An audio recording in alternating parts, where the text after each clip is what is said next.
छत्तीसगढ़ के ऊर्जा सचिव डॉक्टर रोहित यादव ने प्रदेश में परंपरागत और गैर परंपरागत बिजली उत्पादन और इनमें हो रहे लाभ को लेकर मीडिया से बातचीत की। उन्होंने बताया कि शहर से लेकर ग्रामीण क्षेत्रों में परंपरागत के अलावा सौर ऊर्जा को बढ़ावा मिला है। 1500 परिवारों ने सौर ऊर्जा पर काम किया और अब वे शून्य बिजली बिल वाले उपभोक्ता बन गए हैं।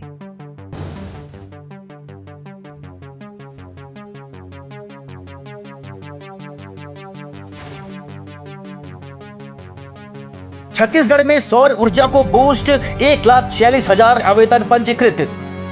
ऊर्जा सचिव डॉक्टर रोहित यादव का दावा, 1500 परिवार बने शून्य बिजली बिल उपभोक्ता। प्रदेश के 19,609 गांव विद्युतीकृत, अब सोलर पर बढ़ा फोकस। 32,500 इकाइयों में लगे सोलर प्लांट, ऑनलाइन प्रक्रिया से मिल रहा लाभ। बिजली उत्पादन में छत्तीसगढ़ 18वें से 13वें पायदान पर, पावर हब बनने की तैयारी। नया रायपुर के संवाद कार्यालय स्थित सभागार में पत्रकारों से चर्चा में ऊर्जा सचिव डॉक्टर रोहित यादव ने विस्तार से ऊर्जा विभाग की अब तक की उपलब्धियां साझा की। उन्होंने बताया कि छत्तीसगढ़ के 19,609 ग्रामों को विद्युतीकृत कर लिया गया है। इनमें से अधिकतम क्षेत्रों में केबल के जरिए सप्लाई है, जबकि घने जंगलों वाले क्षेत्रों में कुछ समस्याएं हैं। इसके लिए सौर ऊर्जा पर ध्यान दिया जा रहा है। यदि हम ग्रामों में हमने कितने से वहां पर बिजली उपलब्ध कराते हैं। सौर ऊर्जा प्लांट स्थापित करने के लाभ को लेकर डॉक्टर रोहित यादव ने कहा कि रूफटॉप सोलर पैनल के जरिए उपभोक्ताओं को फायदे हैं। इसकी प्रक्रिया बहुत आसान है। 1,46,000 आवेदन इसके लिए प्राप्त हुए हैं। पोर्टल पर आवेदन के बाद पूरी प्रक्रिया ऑनलाइन होती है। जो पंजीयन अभी तक 1 लाख ऑनलाइन होती है। ऊर्जा सचिव ने बताया कि अब तक 32,500 इकाइयों में सोलर प्लांट की स्थापना हो चुकी है, जबकि 1500 परिवारों ने अपने यहां सौर ऊर्जा पैनल लगाने के साथ खुद को शून्य बिजली बिल की स्थिति में शामिल कर लिया है। इसके अलावा बची हुई बिजली को वे ग्रिड के जरिए बेच भी सकते हैं। स्थापित प्लांट हैं लगभग 3.5 डॉक्टर रोहित यादव ने जानकारी दी कि इससे पहले छत्तीसगढ़ बिजली उत्पादन के मामले में देश में 18वें पायदान पर था। हर तरह से प्रयास करने के साथ अब हम 13वें पायदान पर स्थापित हो गए हैं। हमारी कोशिश है कि ऊर्जा के सभी आयाम पर काम करते हुए हम अपने स्तर को और ऊपर लाएं। इसमें यदि हम देखें तो अभी हम देश में 13वें स्थान पर हैं।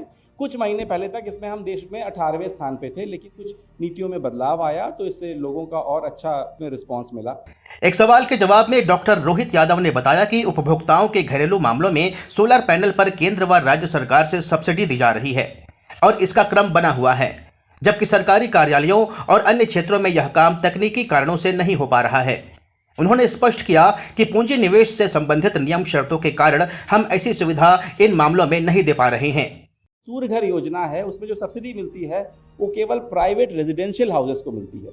तो कई बार ये सवाल आता है कि जो सरकारी अधिकारी सरकारी घरों में रह रहे हैं या जो शासकीय भवन है उसके ऊपर क्यों नहीं लग रहा है। तो उसमें थोड़ी दिक्कत इसलिए थी क्योंकि उसमें एक मुश्त जो कैपिटल इन्वेस्टमेंट है वो सरकार को अपनी ओर से करना पड़ता, क्योंकि इसके लिए एक भी रुपए की सब्सिडी कहीं से नहीं है, ना केंद्र से ना राज्य से।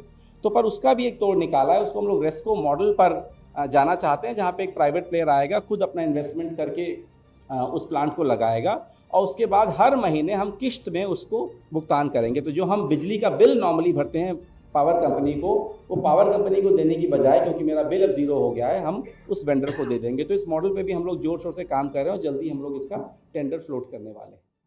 छत्तीसगढ़ में बिजली का उत्पादन थर्मल, हाइड्रल और सोलर के जरिए हो रहा है। लगातार इसकी मात्रा बढ़ती जा रही है। सरकारी और निजी क्षेत्र की परियोजनाएं इस काम को कर रही हैं। सरकार को उम्मीद है कि बिजली उत्पादन के मामले में छत्तीसगढ़ की स्थिति और बेहतर होगी। छत्तीसगढ़ देश का नया पावर हब बनेगा।